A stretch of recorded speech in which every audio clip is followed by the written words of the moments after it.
সকাল হয়ে গেছে, ফজরের নামাজ তো মিস করে ফেলেছি। এখন আমার কি হবে বাবা?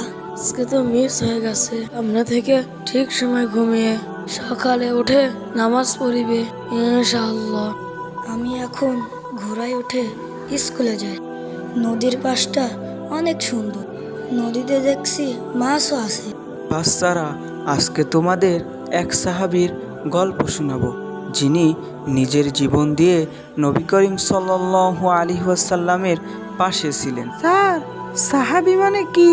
মানে যারা নবী করিম সাল্লাল্লাহু আলাইহি ওয়াসাল্লামের সাহচর্য পেয়েছেন এবং ইসলাম প্রচারে সাহায্য করেছেন। আমি সাহাবীদের মতো হতে চাই।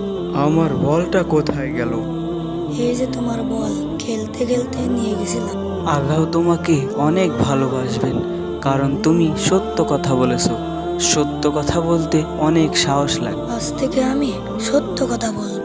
সত্য বলার সাহস পেয়েছি। আর আমি রাসূলুল্লাহ সাল্লাল্লাহু আলাইহি ওয়াসাল্লামের গল্প সব সময় শুনবো।